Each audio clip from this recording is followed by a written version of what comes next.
I'm here now with the manager, International Master Nigel Povah. Hello, Nigel. Hi, Natasha. How are you? I'm good, thank you. How are you? I'm fine, thank you very much. So you've taken over this year to be the seniors manager. That's right. Can Stuart you? Reuben was Yeah. in charge for many years. He basically invented the concept of seniors chess within England. Um, and I kind of got involved a few years ago, captaining the 65 team, the over 65 team. Our first success was 2018, I think it was. We got the silver medal, Oh, so we well. did quite well then, coming second to the Russians. But that was the limit of my involvement. And then Stuart began to hint at the fact that he wanted to step down. And so about Stuart's done it for a number of years now, hasn't he? yeah, I mean, gosh, getting on for 20 years, I would say. It's been a long time. And I think he ran the very first, was it World Senior Team Championship, maybe in the Isle of Man, 2004, something like that. So, yes, he's had a long involvement with it. But, he was wanting to step aside. And I've known Stuart very well for many years. I've always had great admiration for his contribution to British chess, with the weekend circuit that he launched back in the 70s, which contributed so much to the success of chess in England. So I was kind of interested in taking it on, the seniors role. So for the last 12 months, it was agreed I would be his deputy, and I would shadow him. But in fact, it was more the reverse. He kind of let me take the lead and just was there in the background. And I would consult him regularly on matters so that he didn't feel left out. But by and large, I was in charge and deciding what we were going to do and how we were going to go about it. And it's been a really enjoyable year, actually, for seniors chess, and a successful one. So there's been so many medals this year and so much success. I mean, we've got world champions in over 50s, over 65s, women's. We've got European teams champions in the over 50s. We've got a world champion in John Nunn in over 65s. Were you expecting such a successful year? No. I mean, it was lovely that it happened this year, not because I took over, but because it was Stuart's last year. So I was delighted that we could give Stuart a fabulous send-off, So thank you for all you've done over the years. You've been involved so much in helping to make things reach this point.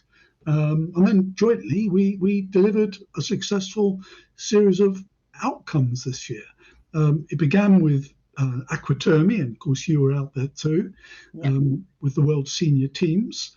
It was quite intriguing because I can't remember who suggested it. I had conversations with Malcolm Payne. I did. I was suggesting it at the Chess Classic with Nigel and Mickey. We were all sitting there saying, wouldn't it be funny? And Julian Hodgson, we were sitting there going, wouldn't it be funny? We could be so strong this year. You prompted me, I must admit. You're one of a number to prompt me, but you did, strongly so.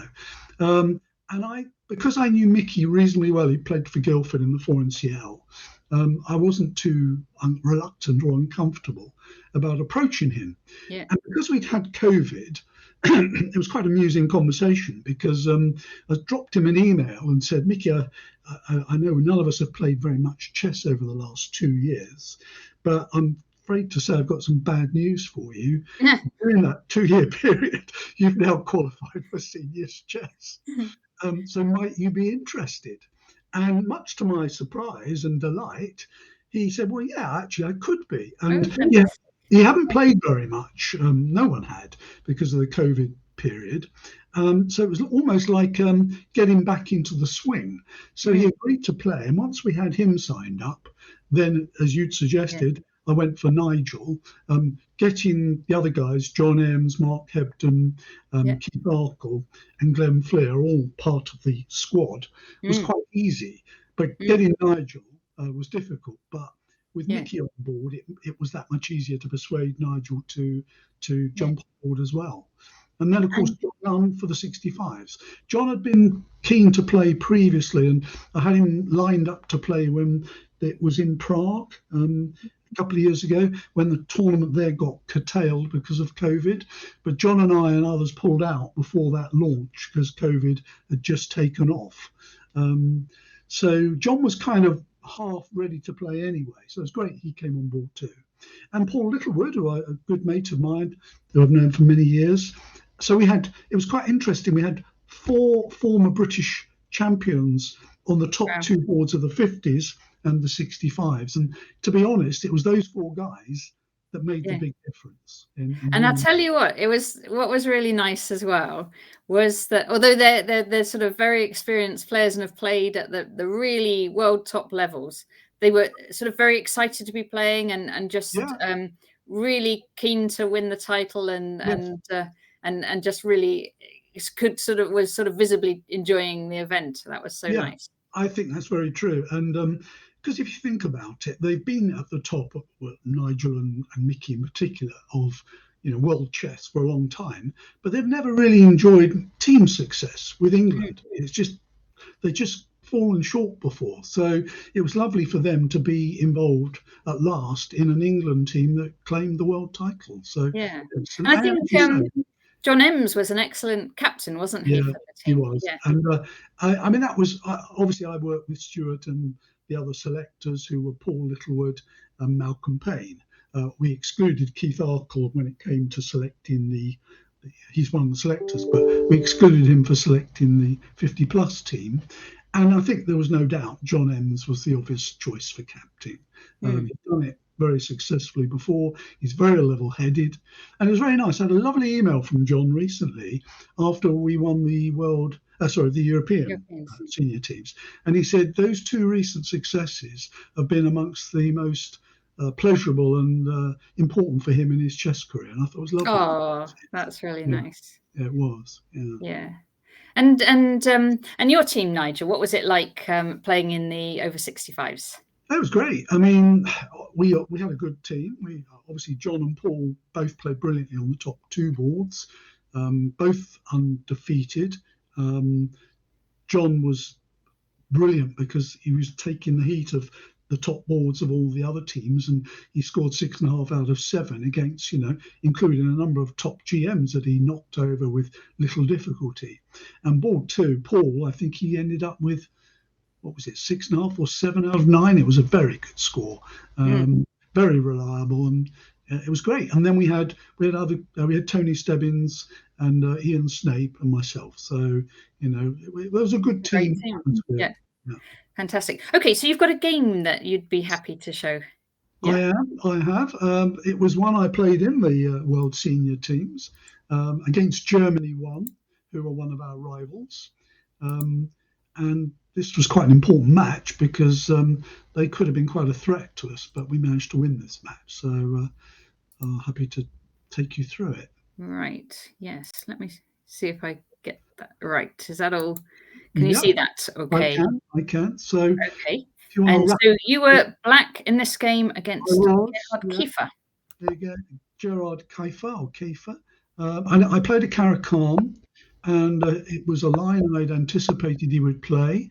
So I played the knight f6 variation, and he took.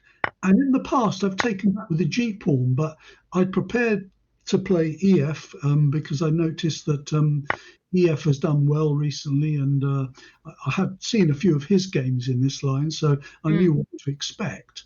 He played what was, I believe, still is the main line, c3, bishop d6, and now bishop d3. And here I castle, and he plays queen c2. And this is quite a well-known line these days. So I flick in a check on e8 first, and he blocks it. And then I have to do something about the h pawn. And I played here h5 to save the pawn. But more to the point, that pawn on h5, good old Harry, is potentially a weapon. And in this game, he does serve a useful role. If white chooses to castle short, which he didn't in this game, then Harry is, a particularly useful weapon and will advance further up the board at some point. But he played here a move I hadn't expected. He played bishop d2. Now, I'd seen in a couple of his previous games that he played bishop e3, which is the main move. and I was expecting bishop e3. So my first thought here when he played bishop d2 is, well, in what way is this particularly different? And I could see one or two differences, but nothing that particularly troubled me. So I continued as I intended, which was with knight to d7. He now castled long, which he would have done against bishop e3. And now I played b5, which is my intended reply, were the bishop on e3. One of the differences worth mentioning is with the bishop on e3, one option for black, that's not an obvious option, is that black can sack his rook for that bishop in some line. Okay. Yeah. And I was just thinking to myself, well, he's obviously denied me that. Is that one of the key differences here? But I couldn't see in what other way it might be different. Anyway, he played king b1, which was perhaps a bit cautious, but fine.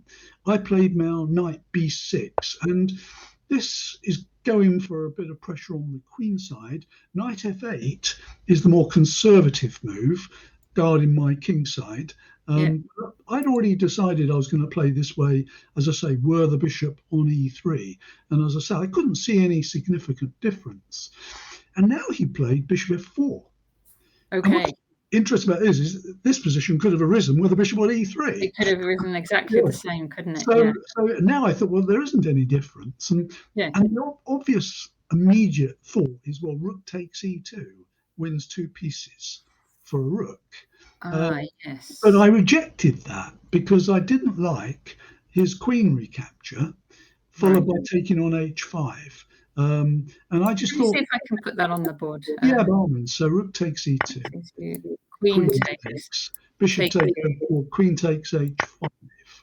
And this was a line I looked at briefly during the game, and I decided that here bishop h6 was obviously the move to play, and Stockfish gives this as very good for black. But I was nervous about him playing g3 here, followed by f4. And I thought, my bishop's going to be shut out the game. Yeah. Okay, it's not terminal or anything like that. But I just doubted how easily I was going to activate with a bishop like that. And he might throw his kingside pawns up at some stage if he prepares it. So I just thought, no, I'll steer away from this, even though I thought it was an option. So instead, I continued with my plan. I just put my knight in on d. So here we go. It was bishop e6. Just carried on developing. And here now he took the bishops off and played a poor move, knight g3. This knight isn't doing a lot on this square. It would have been better on f4, so maybe g3 and knight f4 would have been a better choice. And here I just played queen to d5. And I'm targeting that a2 pawn, of course, and g2. And his reply is pretty much forced, I think, b3. And now I played a5. Keeping on with this attack. Yeah, exactly. I'm thinking, well, this is quite promising because my pieces are quite active. And I'm going to get my kingside attack going. And now he goes backwards. Yeah. He wants to come to e3, redeploying the knight to hit my queen. He might have thought h4 was coming as well to kick the knight. But now I played a4, and this is very much a very logical and straightforward way of playing because all my pieces are coordinated nicely on the queen side. What if he throws in knight e3 here? I take on b3. I can take. With the pawn hitting his queen, very clever. Yeah, so he hasn't got time for knight. Right. Yeah. Okay. Fair enough. So he locked the position up with b4, and now I decided that I could grab that pawn. It looks a bit dodgy opening the g line, but I couldn't see that I couldn't get away with it. So he played knight e3, and I played queen f3. Now rook h g1 is logical, and Harry now plays his role. Here we go, h4. Stopping rook to g3. Right. And he can't play, but go back a move. He can't play the obvious bishop e3 here, e4, sorry, because I've got queen takes, and bishop takes a2 check, followed by rook takes e4. Okay, I'll put that on the board. So Yeah. here, here, here, Bishop A2. here, I'm covering an attack on the queen. And I've just won a pawn. Yep. So he can't do that. But that's why he played king. Okay, just getting the king out of the way to remove that tactic. Yeah. But he walks into another tactic. Oh, this is nice, Nigel. I'm looking ahead. Yeah. Bishop b3, very nice, very nice. Yeah, well, it just wins an exchange. It was a very poor move, king a1, but he obviously hadn't seen the unobvious bishop b3. But once you get a sniff of the activity of my pieces, it's not too difficult to spot. Yeah, no, it's a nice one. Yeah. Queen to d2, I take the rook, and now the game gets super interesting. Knight f5. I hadn't seen this, and it came as a real shock. And I had a long think here. So he's going to try and take here. I'm in real danger of getting mated. Yeah. The big threat here is queen h6. Okay. And that is huge, that threat. Because he's got 3 pieces attacking your king, and you don't really have any defending. No, exactly.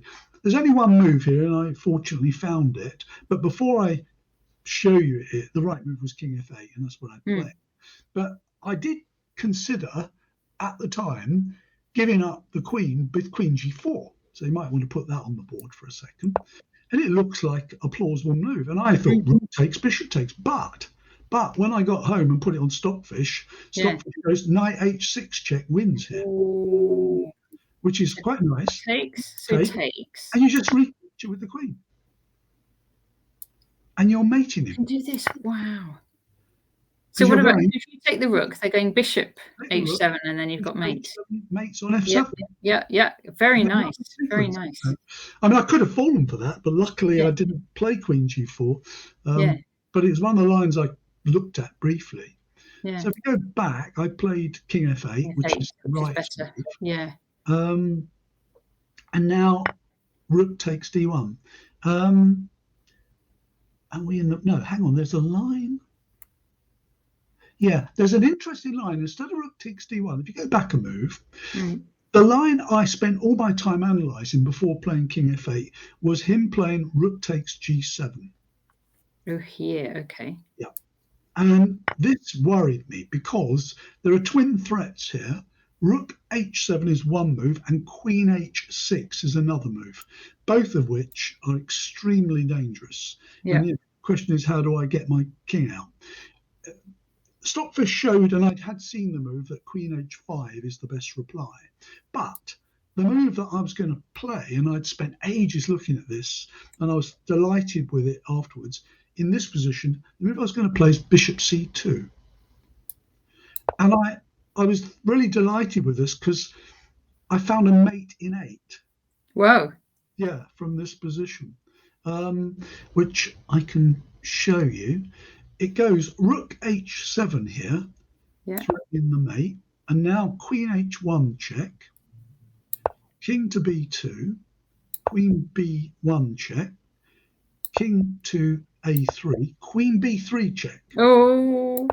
Pawn takes, king b2, rook a2, king c1, rook a1, king b2, rook b1. And now king a3, rook a8 mate. That's lovely, Nigel. You saw that at the board. Yeah, I did. Very nice. I was quite chuffed seeing that, and unfortunately it didn't happen. But yeah.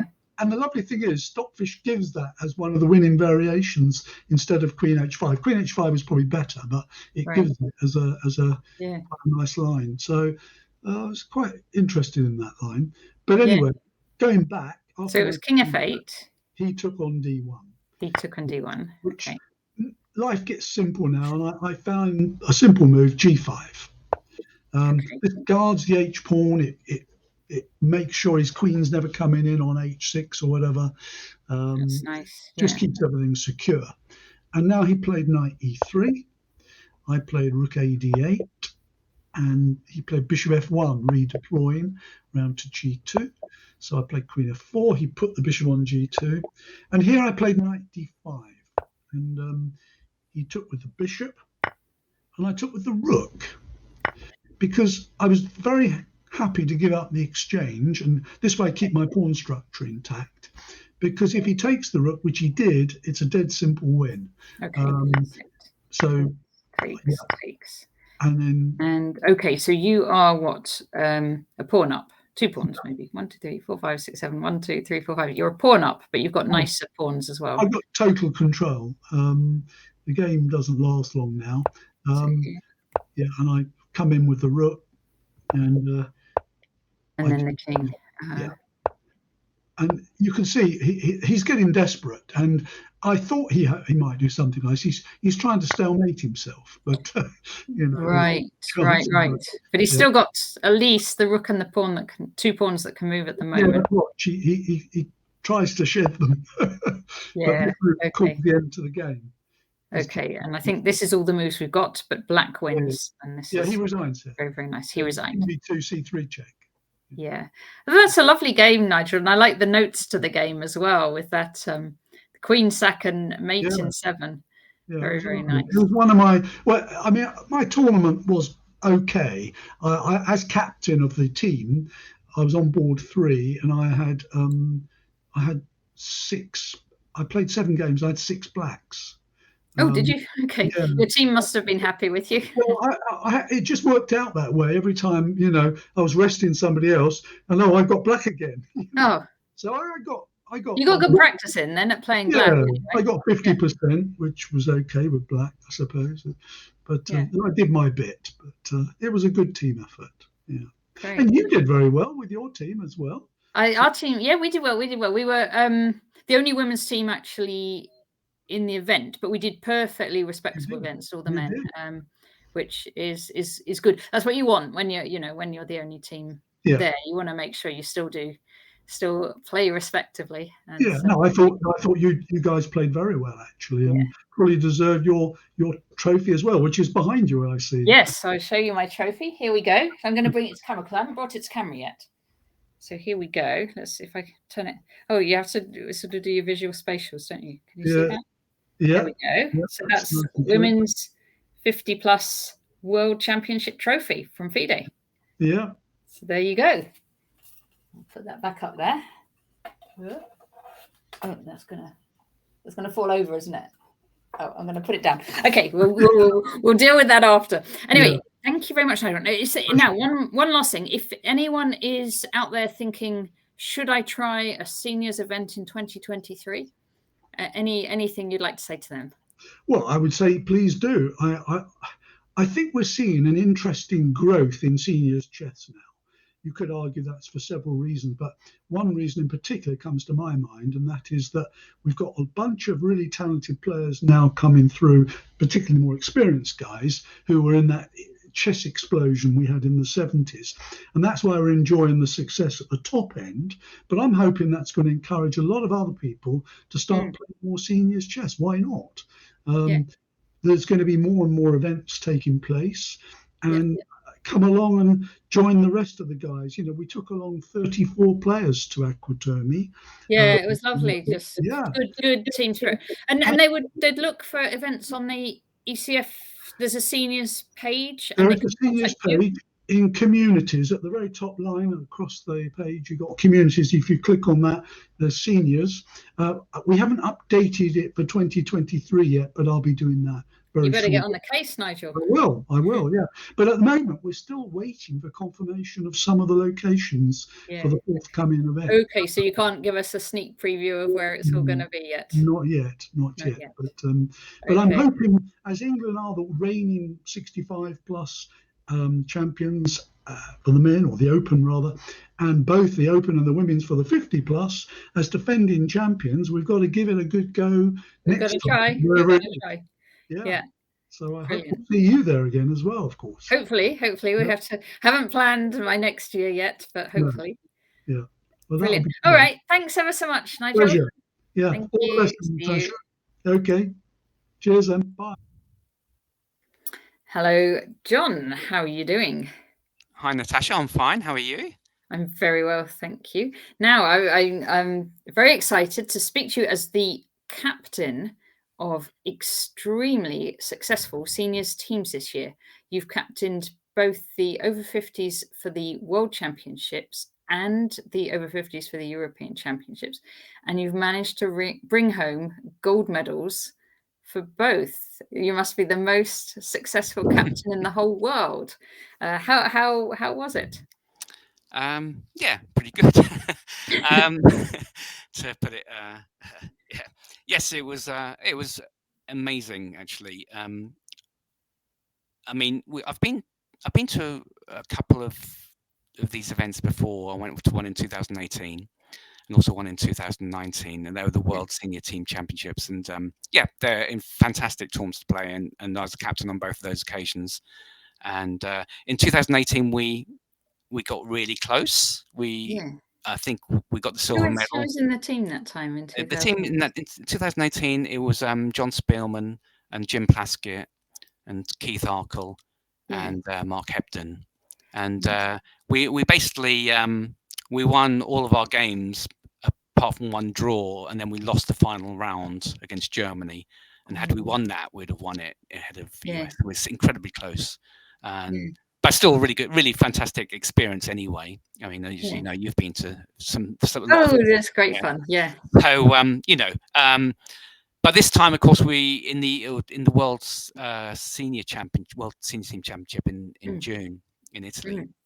We clearly we had our best team ever, because we obviously got both Mickey Adams, who was like debuting. He hadn't played before. He was the youth. He was our young guy. Yeah. And we also had Nigel Short as well. So we had a really strong team, and we also had Keith Arkle and Mark Hebden as well. Yes.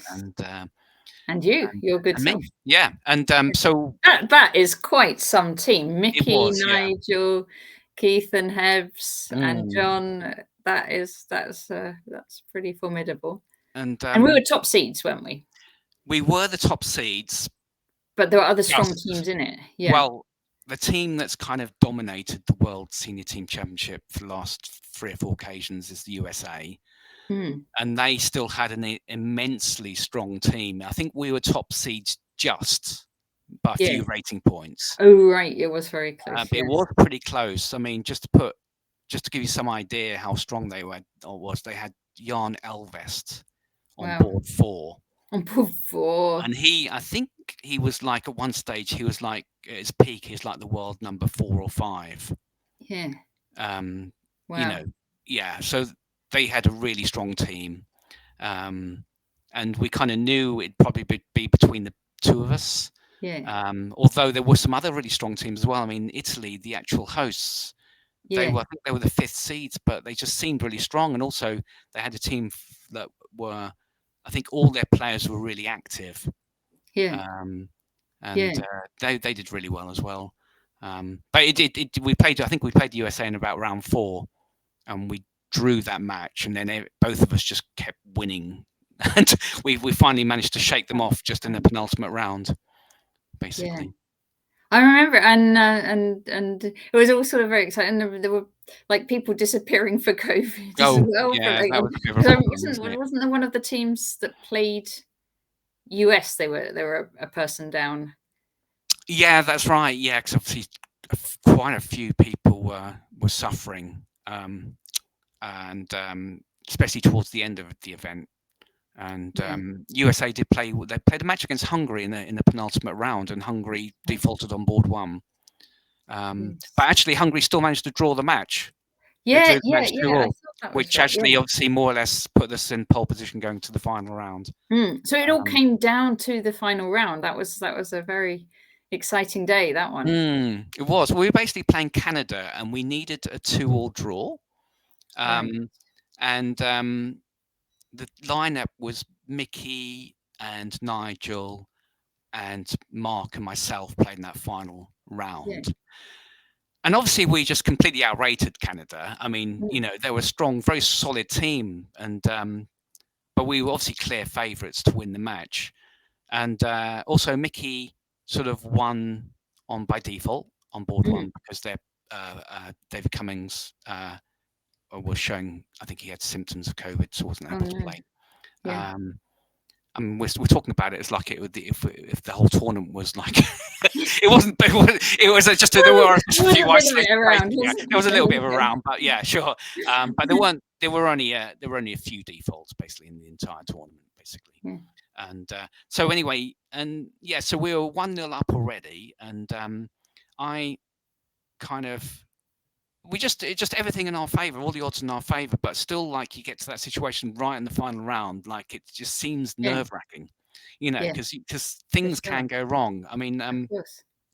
I basically decided to take a quick draw because I just felt like, just to get so close to that 2 points to become world champions.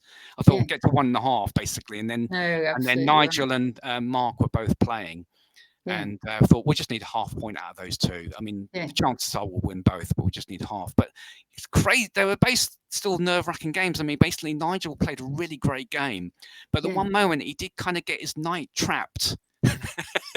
Like, it's all on purpose. Captain, you're like, it's all on purpose, basically. But he kind of, as a captain, it was kind of nerve-wracking, basically. Yeah, because he would have to sacrifice this knight. He'd much prefer a nice sort of smooth positional game, and Mark just won a pawn, but his opponent somehow got all this compensation just by accident. So just at one stage, it just seemed nerve-wracking. And I went back to the tournament hall. I went back to the hotel because it wasn't very far, and then I went back to the tournament hall and just watched Nigel's game. And eventually, he kind of it became more and more obvious that he had it all under control. Well, I'm sure he did have it under control, but it became more and more obvious to the spectators that he was going to win his game. So when he finally did, it was like, it was a great feeling, actually. Great feeling, and the whole of the English squad were just so delighted. Oh yes, exactly. Yeah, because we had quite a lot of people out there, and we just had a big celebration, everybody together. So that was nice. We had about, how many did we have? We had about 30. I think 30 or so. People. Yeah. And of course, obviously, that was a great tournament because we won the women's 50 plus as well. We did. And also the men's 65 plus as well. So 3 gold medals. Yeah. And I don't think we'd won any previously, actually.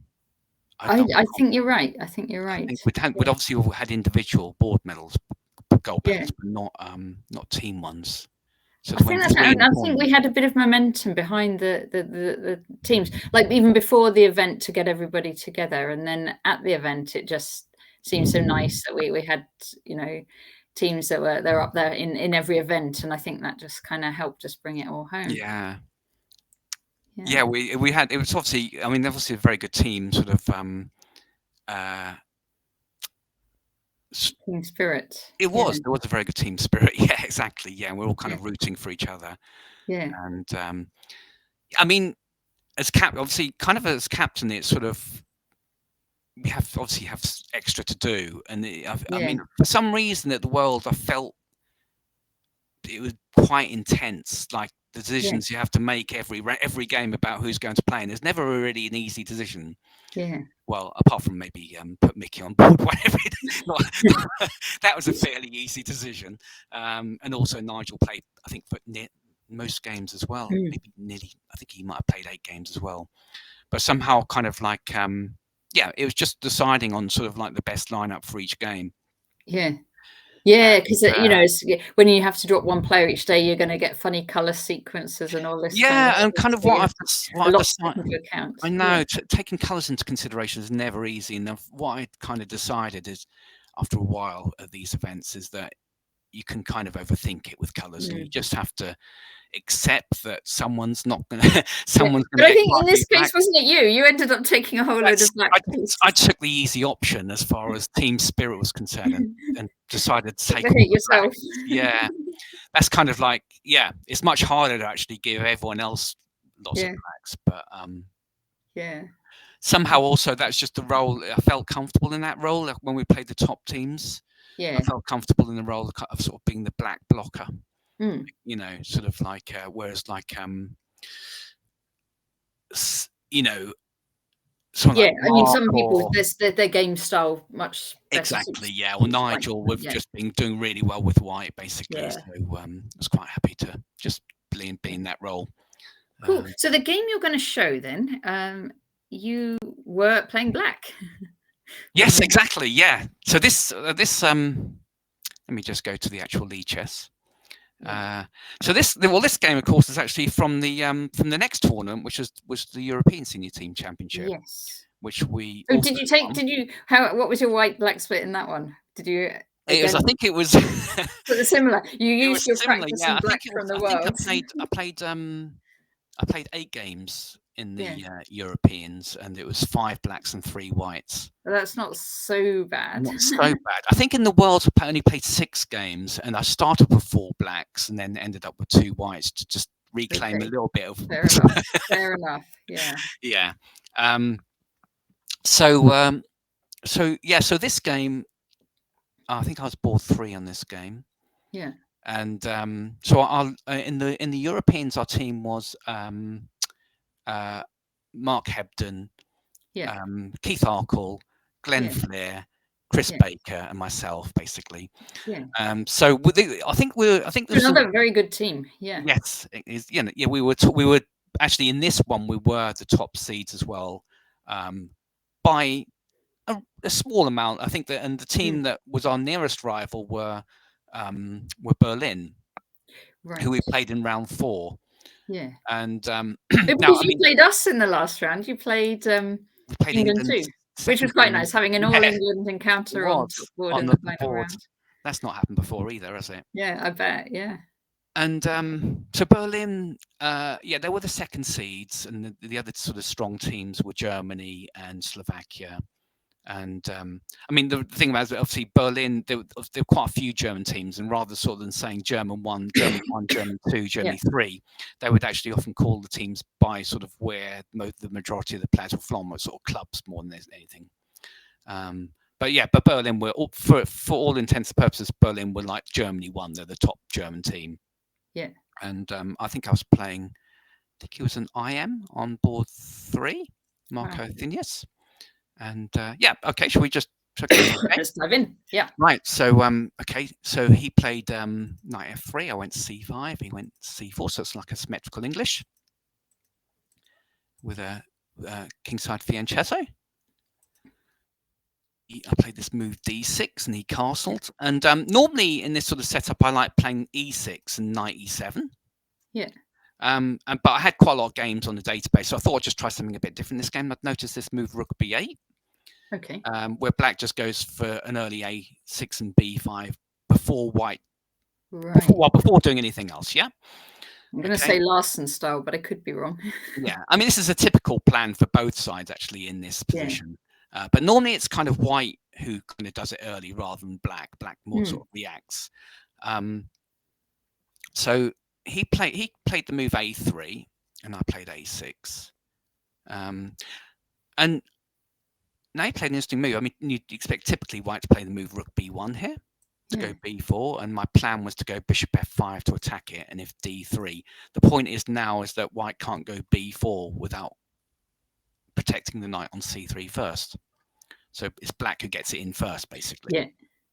And the game goes on. But what he did, he just sacrificed a pawn. He played b4 straight away. Kind of like a presumably deliberate. Yeah, absolutely. Yeah. And this kind of idea is known. And, obviously, if I don't take it, he gets in b4 without having to play rook b1. So, I mean, Yeah, you got to take it. That's the principal move is to take the pawn. Yes, of course. So I took it, and he went d4. Now I think he's threatening queen a4 check, knight c6 d5. So I need to retreat. And then he went bishop f4. And so white's given up a pawn, but he has still got extra central pawns. And so just like the typical sort of wing gambit you might do in a sort of like, well, obviously the Sicilian wing gambit or like the Benko gambit, there's sort of compensation, sort of long-term compensation for white. So I had a real long think here, because clearly he can't play d5 yet at the moment without allowing the knight to be captured. Yeah. But I need to develop. Yeah. And if you put your knight on f6, you're kind of blocking that off. Yeah, then he'll go d5, and I didn't want to move my knight back to a7. He'll get a strong initiative. He'll bring his knight to d4. Yeah, so I was looking at moves like bishop g4 here, and I just didn't want to play a move like e5, because the good news for black is that I do have this rock solid pawn formation. Yeah. And as soon as I make a move like e5, you know, bishop g5 or something, he's getting definite counterplay or compensation now. Yeah. So I didn't want to do that. And I think initially I was going to go bishop g4, but then I started looking at knight f6 and I realized it was playable. Okay. And because after knight f6, and that's the move I want to play, of course, I want a castle. Yeah. After d5, I have to move knight h5, and that's indeed what happened. Nice. So if he takes on c6, okay, yeah, you take on c3. Yeah, very nice, very nice. Yeah, clearly it's very complicated. So I had to spend quite a bit of time on this position because I mean, my bishop on c3 is an unprotected piece just at the start, so tactical weakness. Also, he's got possibilities of c takes b7, various possibilities. And there's one nice line I just wanted to show here. Is that if he takes, I mean, originally what I want to do really is to take the bishop on f4, then take the knight on c3. Yeah. Clearly I can take the knight on c3, and that is actually the best move. And after he moves his rook, let's say to b1, now I can take, and then just castle perhaps, yeah. And I've kind of worked this out as being okay for black. I mean, okay, the pawn on b7's pinned, but I'm a pawn up. I can always play b6 or b5 if I need to. I've got bishop f5 come with tempo, and if I don't think he's got anything that useful to attack my bishop, I can just retreat it. However, I was slightly concerned about what might happen if he just plays the move bishop h6 and just gives up the exchange. Okay, yeah. Yeah, that could be quite dangerous. This is fine for black. For example, I can just castle here, but I was still slightly concerned about that. So when in my original thoughts, castle. You're right. Yeah. I was wondering actually. I was wondering if there's a reason. That's very illegal, John. Yeah, I was wondering why there's a reason why I might play bishop h6. I think I've stumbled across it.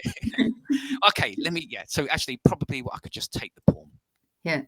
And if I really need to, I can play the move bishop g7. Yes, it's defended by the knight. I think black's okay. Yeah. However, my initial intention, he didn't play d takes 6. My initial intention was to take this first. Yeah. The point being, he takes back, and I take on c3, and I'm happy. Yeah. Yep. But then I suddenly realised that White's got this great idea here, and that's this move knight d4. Ooh, stopping bishop takes c3. Yeah. He's now threatening just to be a piece up with pawn takes knight.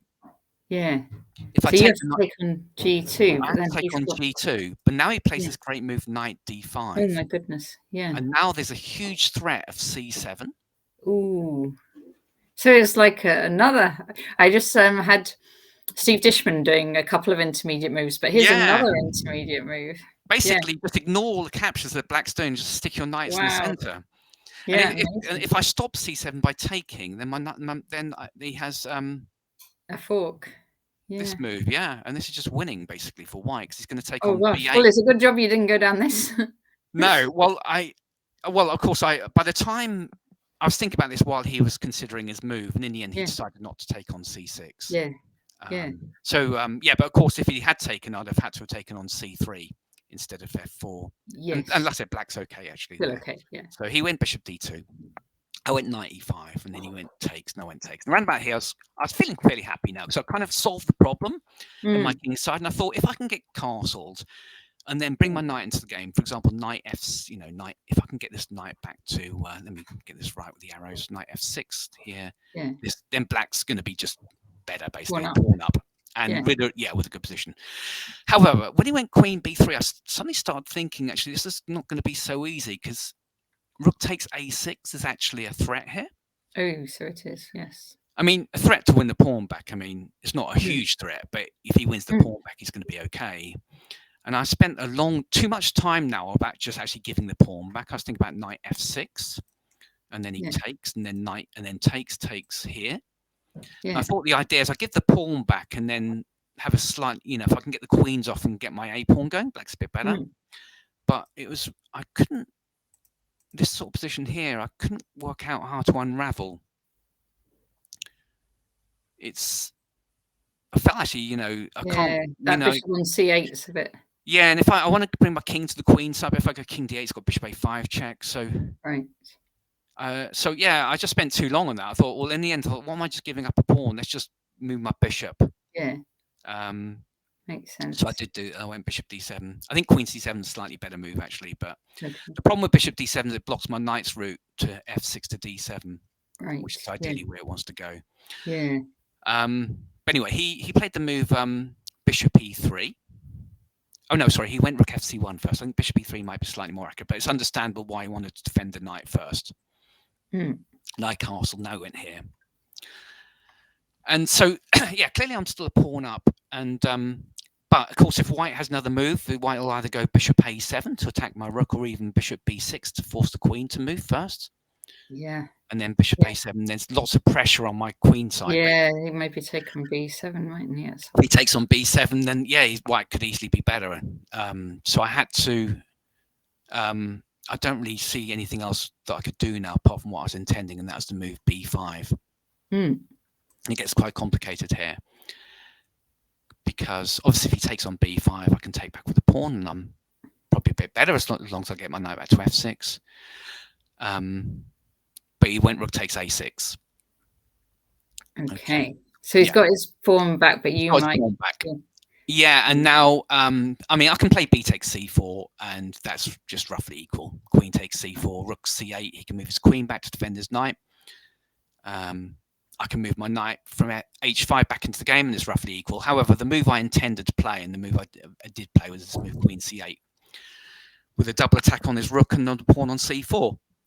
Nice. Yeah, and there's no way for him to save his rook and the pawn. And around about here, this is where I think he lost his chance. I mean, he played a couple of moves, and then I got a big advantage, basically. But the move I was most afraid of here was actually just rook c6. Okay. Yeah. Giving up the exchange. Giving up the exchange, yeah, but giving him a pawn on c6. That pawn on c6. But yeah, because he's going to go c7, isn't he? Also opening up that bishop, which is kind of out of the game with the pawn on d5. Yeah. And I was quite nervous about this position. I felt like I should be maybe a bit better, but I realised it's just very complicated and a mistake, and sort of like, well, I couldn't say for any certainty whether I was even better here. Actually, Yeah. I felt like I should be okay, at least okay, and perhaps better. But I was certainly, it was a more tricky position to consider. I mean, for example, I was thinking about just going bishop takes c3, and when the idea is after queen takes, just going b4 to give him a pass pawn to think about. Yeah. And also to block the c file. Yeah. But around about here, I even got, in this position here, after bishop takes c3, I was even thinking about what happens if he just takes this pawn. And these are rook. Ooh, look at those 2 pawns. Yeah, exactly. Yeah. And I to be honest, I never really got this far because he didn't play rook c6. And of course, maybe you could like blockade it with bishop a. Yeah, that's what I realised afterwards, and when I checked as well with I've actually got this move bishop c5, bishop a5. He goes b6, so I can't blockade, but I can give up my bishop. Okay. And then go queen here.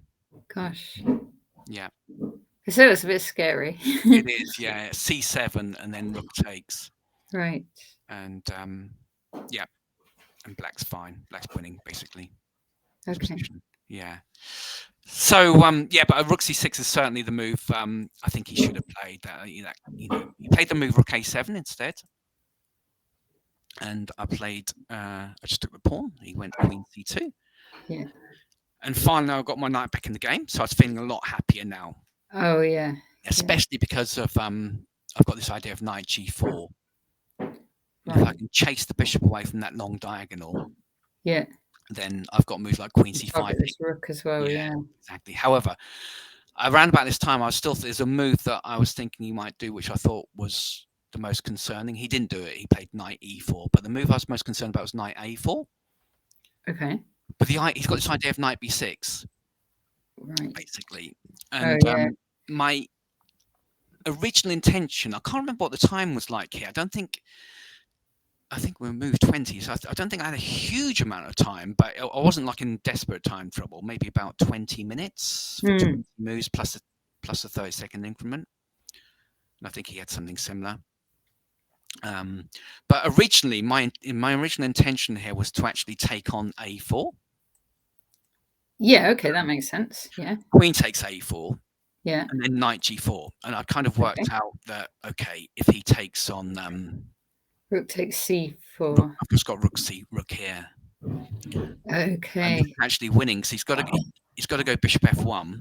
Oh, and then you've got knight e3 intermediate as well. You've got all, and now it's not just obviously I'd be clearly better here even if I just had to move my queen, but I've actually got queen h3, which is actually winning immediately.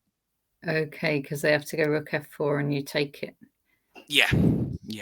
So so also if he goes queen takes c4, queen takes c4 is a bit better actually, but I can go just take it off.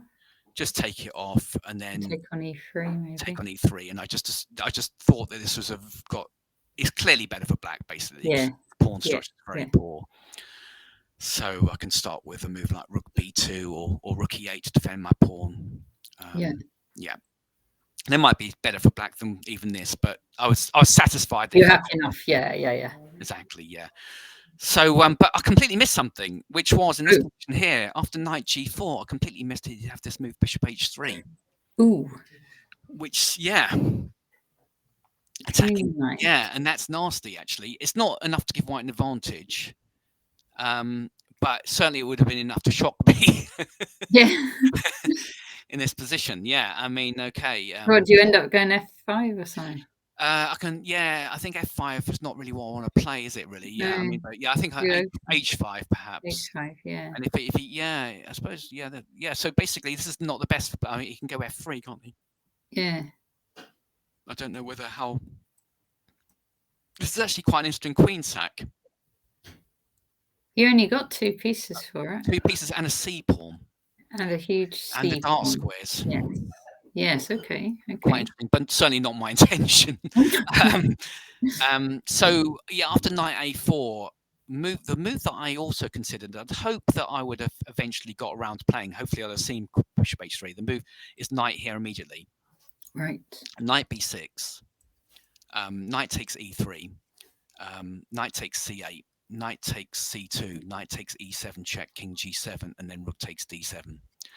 Now, I'd had a look at this position, and I was kind of umming and ahhing about it. And then that's before I started looking at bishop takes a4 and thinking that looks quite good, but obviously bishop h3. This position is actually very good for black, as long as black finds this move, knight a3, defending the pawn. Okay. And now this is just a great endgame for black because that pawn's strong, and also this bishop on g2 is completely out of the game. It's blocked by its own pawn, Yeah, and also I think it's important that in this position here, we have the move.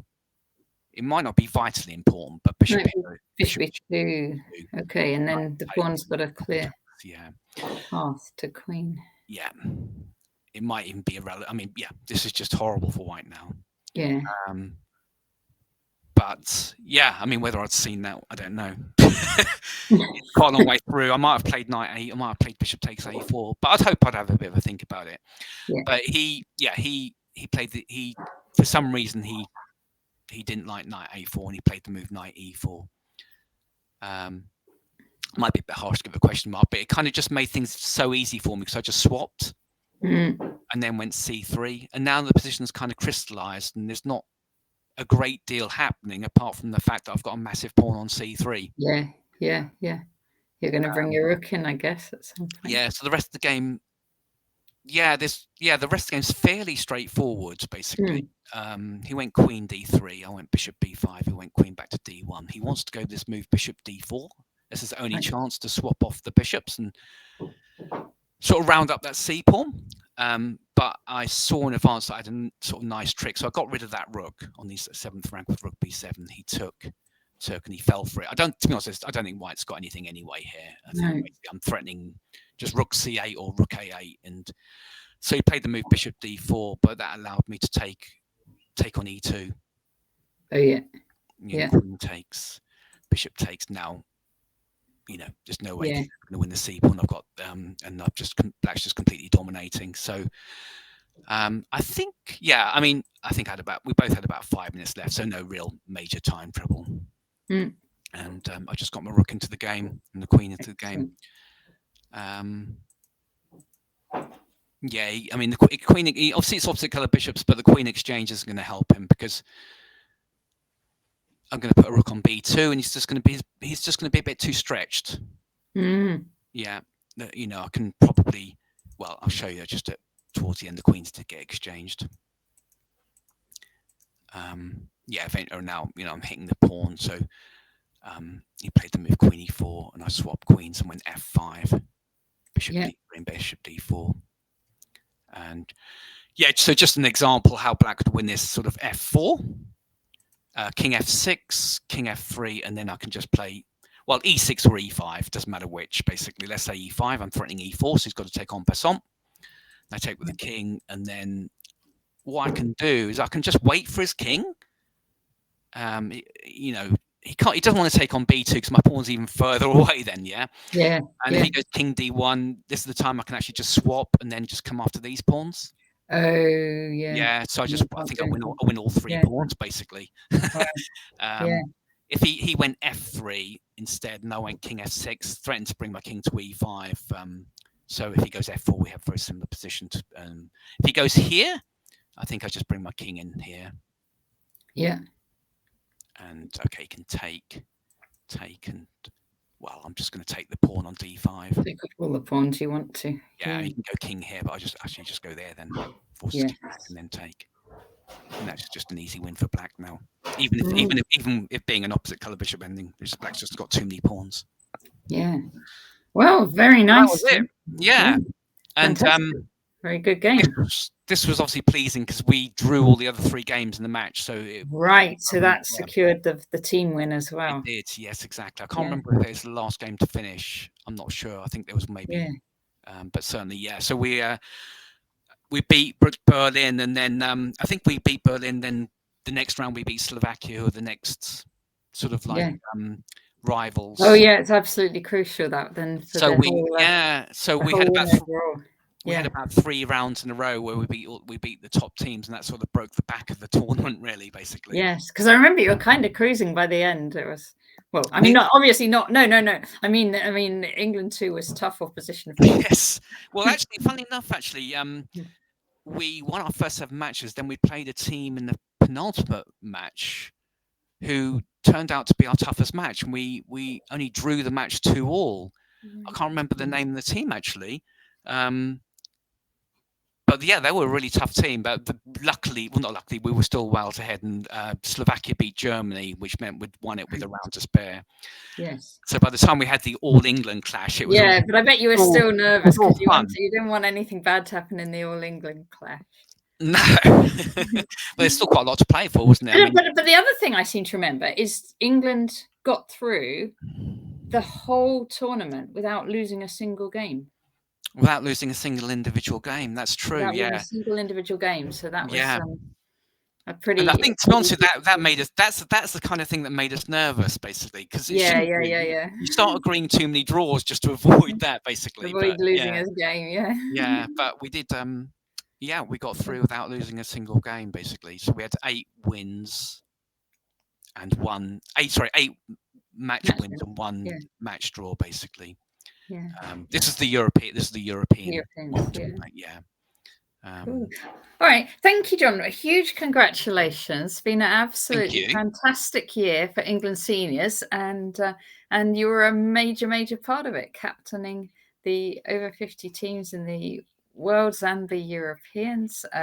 Great individual results and great team results. So thanks very much for coming on video to talk about it. Thank you. And see you soon. Okay. Bye-bye. Bye. Hello, Chris Duncan. Hi there. Hi, guys. Hello. So you're one of the British over 50s champions. Yeah, exactly. Yeah, there was 3 of us. So luckily I managed to come in tied first place, which is good.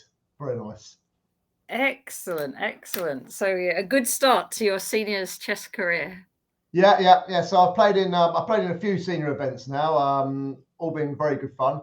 Played in the British seniors in summer, which was great down in Torquay. I played in the World Team Championships Yes. which is out in Italy. Aquitermi. Yes, I was there. Yes. You're out there as well. Obviously, you got hit by COVID a little bit. I did rather, yeah. That was very unfortunate because it was like a nice event, and then like being stuck in your room is like really annoying. It was a really strange event because it seemed like half the team went down with COVID by the end of it. And, it was such not a my nice fault, event. I think. Probably. Who knows where it came from? Who knows where it came from? But it was a great event, a really nice, really good fun event with a lot of seniors going over. I don't know how many England took over there, but it must have been about. I think we were like 4, 5, 6 teams, or at least 6, 7 maybe. So yeah. So it must be like over 30 people, maybe. Yeah, so it was at least 30 people. It was a great event, so I'd encourage anybody to play if they could. And obviously, England did well in the seniors tournament in the World Championships. I think we took gold in the over 50s, gold in the over 65s, and the women. How did the women get on? Gold as well. Yes. So three golds. Lots of world champions out of that event. Yeah, so that's been good. And previous to that, I played in somebody online over 50s as well.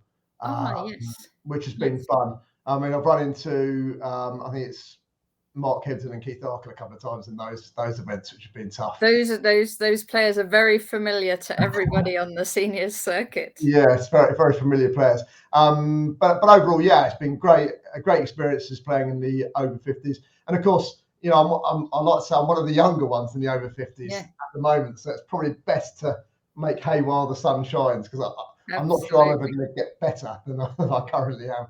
Probably you are, Chris, because I know you're going to get your rating up because you've got all your IM norms, and I know you're going to get that rating up and get the title.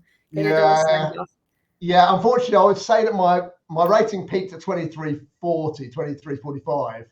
That was about 5-6 years ago, and my rating has slowly gone back down now. So now it's down to 2200. So it's been 2200. So you've only got another 200 points to go. I've only got 200 points to get up to be able to make it to IM title. So, but it's going to be quite tricky.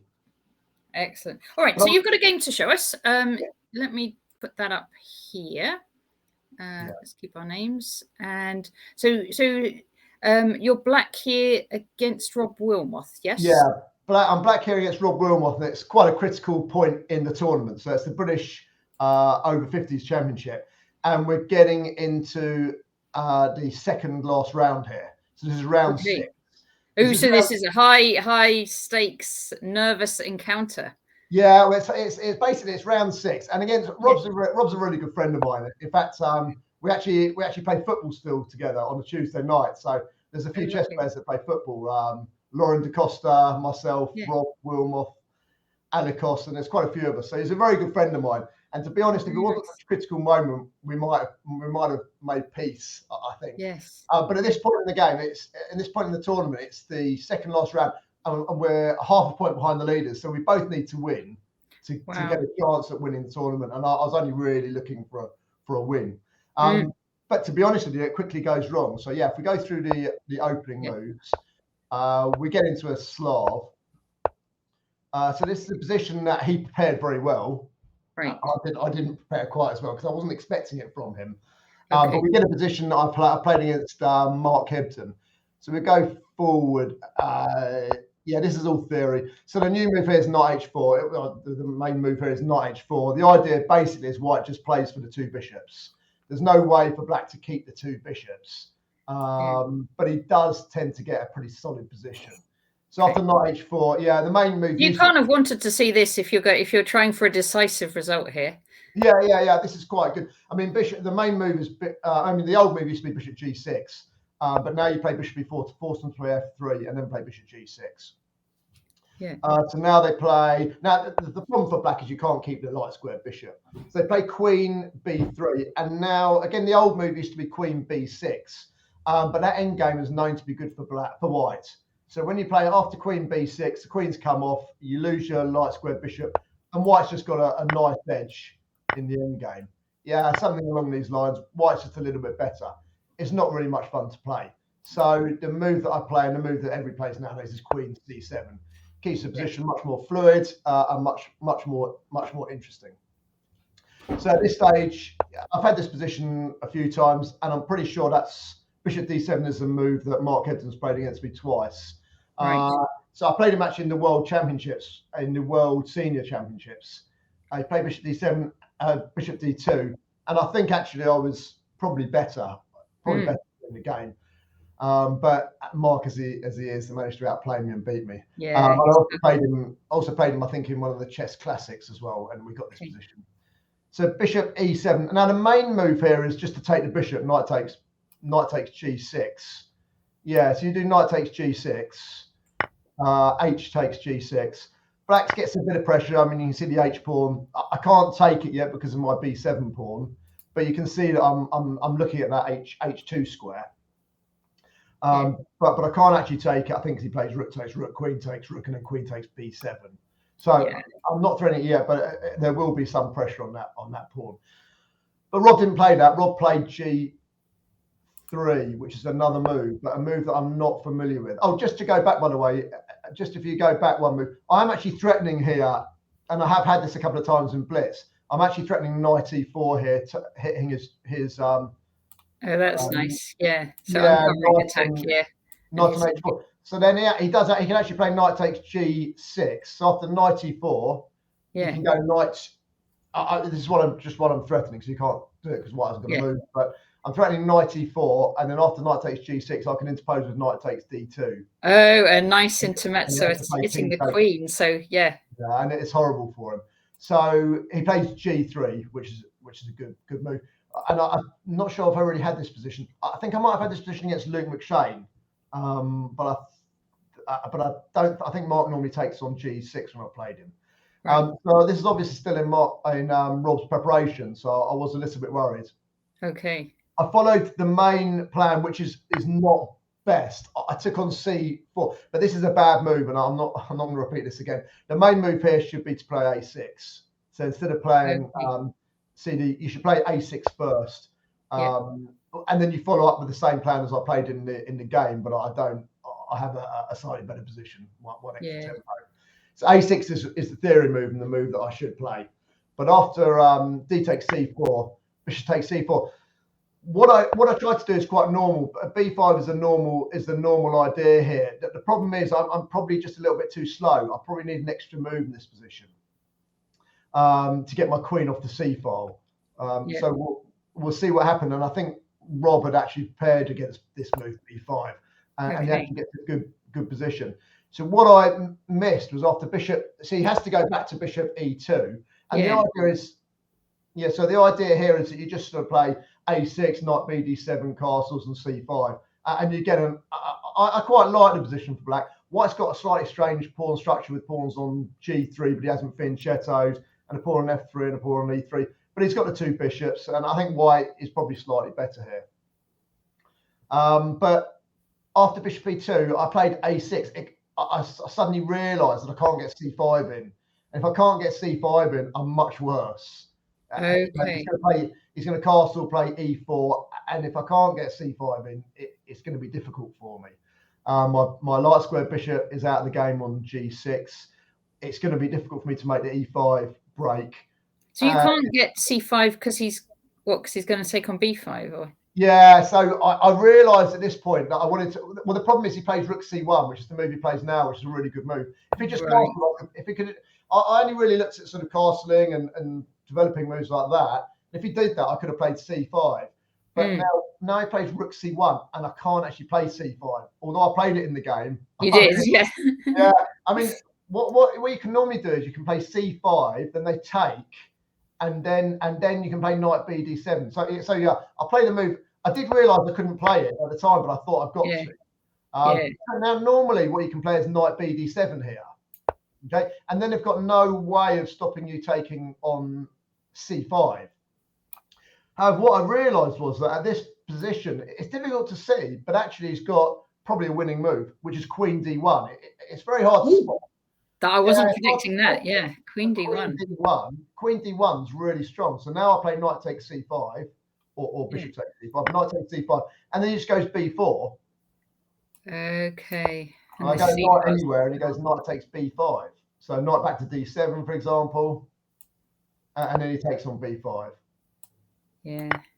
And the strange thing is, although it's quite an obvious tactic, you have to see queen back undeveloping back to yeah, B1. yeah. It's such a strange move to get b4 in, isn't it? Oh, yeah, gosh. he's got no other squares to allow him to get b4 in. But if he sees this, I'm in big trouble.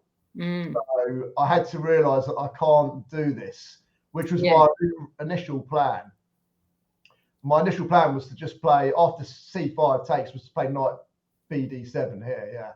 Yeah. So I realised that didn't work, and I realised that I can't just leave the c pawn there. No. So I'm going to have to. You whipped it off, and I can see the tactic. And this is what's quite interesting, is that the tactic of knight takes b5. Knight takes b5 is going to win a piece back, because he's going to be able to break with the queen and then play b4. Yeah. So he could do it straight away. Yeah, so he could do it straight away. Knight takes b5 takes, queen takes. Now I can play knight bd7, but then he follows up with b4. Oh, that's pretty scary, isn't it? Yeah, and I'm in big trouble. I'm not. This is really strange, and this is what happened throughout the game, and I couldn't believe it. I thought black's just totally lost here, but actually the computer says he's equal. So I'm gonna put my engine on now. Yes. Oh, okay. Yeah, it's kind of really weird, because both me and Rob both thought black's just completely busted it. White's got the two bishops. He's going to be probably a pawn up at least with no problems, but actually the position's equal. Black can castle queens, can castle kingside, and if he takes on a2, white has real trouble castling. Right. And it's really strange to know. Wow. So if we go back to the position where I play bishop takes c5.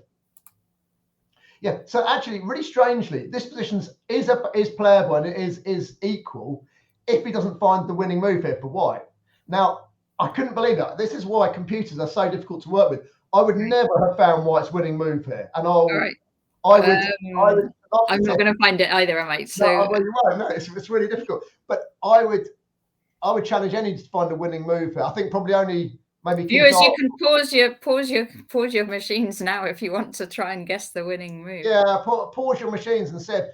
And the really strange thing is that after the winning move, I had to play through another 4 moves, and I still don't understand the idea of it. So it's one of those really, really strange. Okay, so if I turn the computer on now, I'm going to see what it is. Yeah, you'll probably see what it is. Yeah, God, and you can turn the computer on.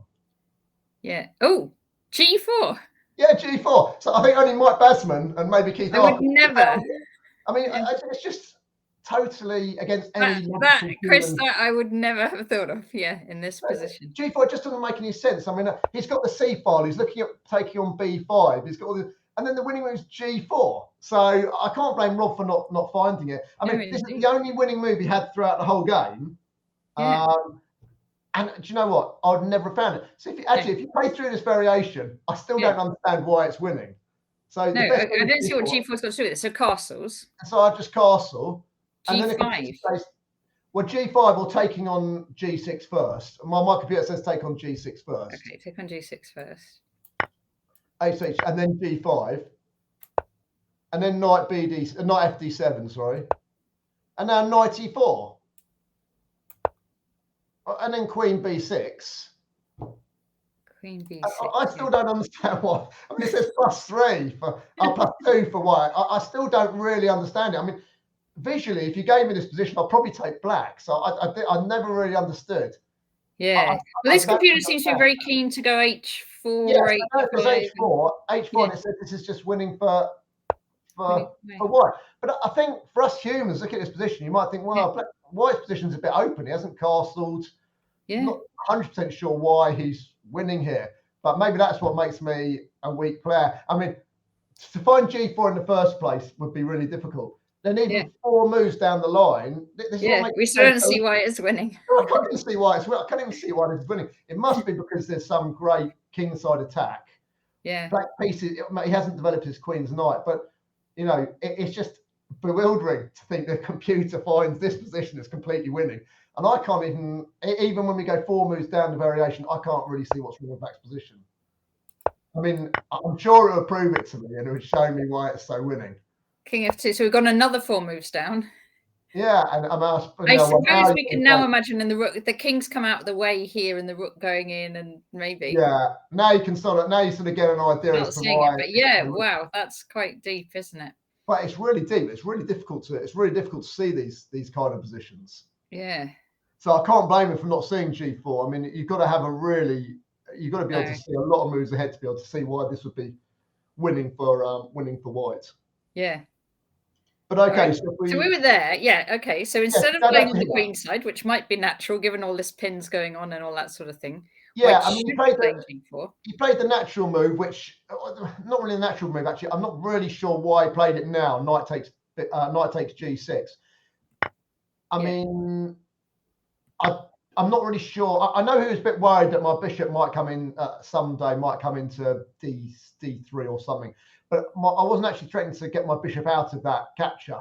So I think he should have left that move. And actually now that's it. That was his one chance. So the computers now say it's probably I'm just about holding this position, which is really strange, especially when you consider his next move. I mean, I think anybody would be tempted by, as soon as you see knight takes B5 with white, you're going to play it. Although it might not actually be the best move in that position. Yeah, and then we've got this B4 again. Yeah.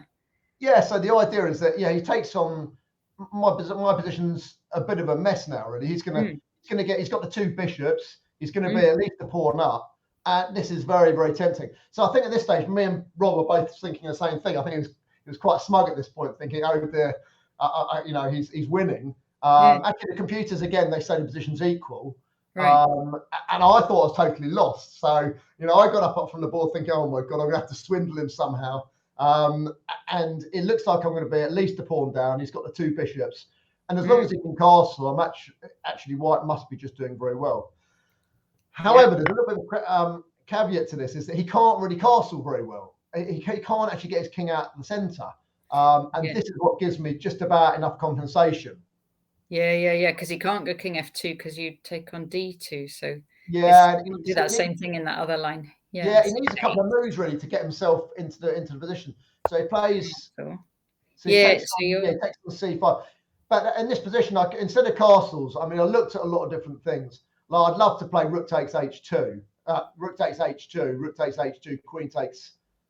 Oh yeah. G3. But it just doesn't quite work. You haven't got a. Then I can take on at the end. For example, take on d2. Yeah, I can take on d2 here, for example. Yeah. But it doesn't quite work. I think he can just take that back. I can't remember what does the computer say in this position. I think it's plus 8.6. Yeah, he's just totally winning because actually his king's totally safe, and so this doesn't work at all. Yeah. So I looked at that. Yeah. So where are we? Instead of castle, to BC5. I looked at that, and I looked at. But you controlled yourself. You managed not to go down the nice looking line, and. Yeah, well, exactly. Yeah, I decided that the best thing to do was to castle, and actually, the computer still thinks this is equal. Although I thought it was just a pawn down for nothing. So in this position, I think his best move is to play possibly C6. Yeah. That would be kind of a normal move, yeah. And then actually, again, although it looks like white's a pawn up here, the computer says this is fine for black. I mean, we were both convinced white's just winning here. But after knight e5. Again, he still can't castle because of his bishop on d2. Yeah. So he probably has to play f4. And they go knight eg4. No, he can't castle. And I mean, humans don't really like playing these sort of positions where you can't castle. You just feel like you're about to get checkmated at any point. And then he played bishop f3. And then rook d8, and white and black's got loads of conversations. You can see. Yeah, this looks nice now, doesn't it? Yeah. So this is actually, I mean, it's still equal. The computer gives this as equal, but I think we'd all prefer black here, given that there could be some sort of accident. You've got really nice knights there getting in towards the king. Yeah. So actually, it's not as easy as it looks for him. So although he should probably play c6, what he played here is probably, although the computer doesn't say it's a blunder, he played queen b1. And while I've been defending the whole game here, here comes the counter-attack. Yeah, I actually, it took me a while to see this. And then all of a sudden I thought, well, okay, so obviously I didn't really understand queen takes b1, but yeah, he's allowed me. I was going to tell everybody to pause and see if they can see the winning move. Oh, but, sorry. Yeah, no, that's all right, Natasha. But what he's given me here is he gave me an opportunity, and I started looking at it. And the more I looked at it, the more I liked Black's position. At first, I thought, no, I don't think this is going to work. But then what I saw the move queen a5 afterwards, cutting his king off, meaning that his king has to come to the queen side. And so once I'd seen this, I thought, yeah, this must be playable. Once he can't play king, I mean, if he could play king e1 now, obviously he can't because it would still be checked. But if he can go king e1 and king f2, he's fine. But what's happened here is that I've cut his king off and he can't actually get back. So once I saw the move, queen a5 check, I realised this should be really strong. Again, the computer thinks it's all right for white, but any human's going to really struggle to defend this position. So in actual fact, the only move he had there was rook c3. Yeah. But it's very hard to put your rook into a pin like that. No, not a natural It just doesn't look right, because I mean, I've got, for example, knight takes c5 and then knight e4 check, or rook d8 check. It looks horrible, and it also threatening knight a4, all sorts of things. It just doesn't look right to play rook c3, but actually it's the only equal move for him. So if we go back to he played king d1, which was understandable because actually I did think it was his only move at the time as well. So he plays king d1, and then rook d8. Yeah, so rook d8. So I could have immediately taken on c5, but I preferred this move, rook d8, that allows you to go knight e5 check as well. Yeah. And now the strange thing is, I mean, he's totally lost. We didn't realise it at the time, but there's no actually way of defending. The knight's just come in. My knight's going to come in on c5 or e5. Wow, that turned around so quickly, didn't it? Yeah, I mean, it's just one move and it turned around. Yeah. He's got no real way of defending this position. So he tried to play rook c4. But then after knight takes c5, it's totally working because my knight is coming into d5. My queen. Okay, this is nice. Yeah, my queen's stopping him getting his king away, and he's got to keep his king on the queen side, and it's obviously not getting enough defenders. So I took on c5, and then he played rook e3. He actually offered me a draw after rook d4, which I thought was interesting because I think it's -8 or something on the computer.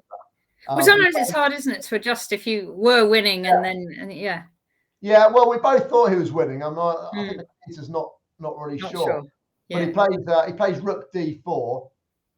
Yeah. And then actually I didn't actually see it immediately how good knight d5 was, but once I played knight d5, it's really crushing for black. I mean, I'm threatening obviously. Well, knight c3. I'm threatening knight takes e3 or knight c3 check.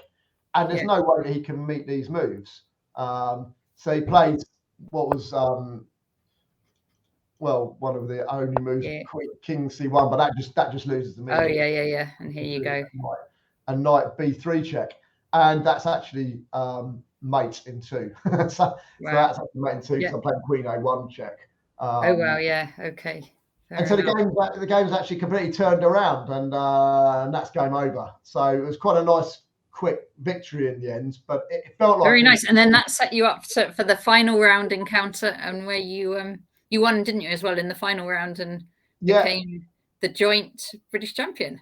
Yeah, absolutely. Yeah, I had to play Mr. Townsend in the last round, and I had the white pieces playing on board 1. It was amazing because I was half a point behind quite a few people, and all of a sudden I won that game and actually was the leader. I had the most points, and I was playing on board 1, so I knew that with white in the last round on board 1, if I won, then I'd have the at least joint title, and maybe even win it outright if the other 2 boards were draws. Yeah. I managed to win in the last game.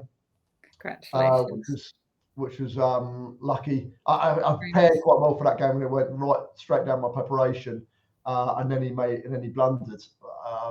So that was lucky. And That meant I managed to win it equally with, I think it was Philip Croker, was it? And Paul Motwani.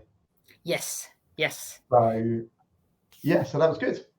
Great. Well, congratulations. Thanks very much also for agreeing to be part of this Seniors 2022 retrospective.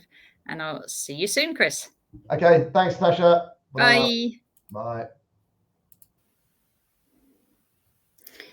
I am joined by national instructor Matt Ball, who I've known for many, many years because we used to play in the Bucks junior team together way back. How are you doing, Matt? I'm very well. How are you? I'm very well as well. And what do you do now? Are you still playing chess after all these years? I, of course, know the answer to this. You do. You've taken us back about 40 years there, but fast forward to the present. I'm a bit taller these days, and I play for the St Albans Chess Club in Hertfordshire. You might have seen me or my children at various tournaments and congresses around the country over the past few years, or joined us in some online tournaments. And I'm also a chess coach. I run the St Albans Junior Chess Club, which has about 20 youngsters in it, a number of whom have played at county level or for England juniors. And I also do some one-to-one coaching. As you mentioned, I hold the FIDE title of national instructor, which is a coaching qualification. And what do you do these days when you're not playing chess? Crikey. Hardly time for anything else. I do hold a day job as publishing director of a weekly newspaper. And other than that, well, I'm a dad, and that takes up a lot of my time. Cool. And okay. So we played in the seniors earlier this year in the World Seniors Team Championship. So this is presumably your, I'm going to be rude now, presumably your first time representing England. Well, that didn't come out quite right. Well, I thought you were being very complimentary. It's the first time you could represent England seniors because you're actually just so young. That is exactly what I meant. Indeed. So, well, like you, I turned 50 not so long ago, and suddenly this email appeared in my inbox saying you're eligible for England seniors if you'd be interested and like to apply. So I thought that sounded like a great thing to do. So I looked into it and looked up some of the previous tournaments, and I could see the England squad was composed of a mixture of titled and non-titled players, a bit like me. And I thought, well, if they can do it, so can I. So I duly applied, and before I knew it, there I was in the England squad, ready to play in the World Senior Teams Championship in Italy, which was in June 2022. And how was it? Well, you were there too, and it was fantastic. It was an amazing experience. It was my first time playing for England in an international event. And we were rather blessed in the England squad because we had players like Mickey Adams and Nigel Short in our first team. Players I've obviously looked up to for a long time, and to actually be part of the same squad as them was fantastic. And it's a very fun, inclusive environment. You might just be the average club player, but you're part of the England squad, and everyone kind of mucks in and has a really good time. Because there are loads of teams. We had what did we have? 3 over 65 teams and 4 over 50 teams. So we had loads of teams, didn't we? Yeah, we did 2 over 65s, 4 over 50s, and the women's over 50s. Yeah. So quite a big squad. And we were all staying at the same hotel and having meals together and stuff. Yeah, absolutely, which contributed to the atmosphere. And it's an event you can take as seriously or not seriously as you like, I'd say. You can see it as a bit of a holiday with some chess thrown in, or you can take it as a serious international event that you going to do some high quality preparation for, or somewhere in the middle. It's really up to you. It is an international tournament, and we had national anthems at the start and lots of FIDE arbiters wandering around looking very serious and so on. But it was a lot of fun to play in, and you get to meet players from other countries, other teams, and so on. And the post-game analysis was really good, getting their perspective on the game and how their team is doing. And you also get to see some grandmasters in action really close up. Yeah, I think I played two. I played two grandmasters. I played one from Hungary and one from Iceland. Was the other one? Yes. Yeah. Yes, I kind of took him on in a King's Gambit, which was probably unwise. And what did you think? Because they normally play these seniors events in quite nice places, don't they? We were in a town called Aquiterme. Yes. Italy. Yeah, very, very pleasant spa town it was. And you can never have too many Roman aqueducts and town centre fountains and so on. And it was a very friendly place, actually. And I think that contributed to the atmosphere. Or we'd wander around town and see some of the players from the other teams and so on. Good restaurants, and generally good vibe, I thought, and a very pleasant place to play some chess. Excellent. And what would you say to someone who's sort of feeling a bit nervous? They've maybe just become a senior. They don't quite want to admit it yet, and they're thinking, shall they play? Shall they not play? Well, I mean, in some ways it may come to all of us, but I think it's also about, well, am I the right sort of person to participate in these international events? And as long as you're a good club player, I would say go for it. You'll really enjoy it.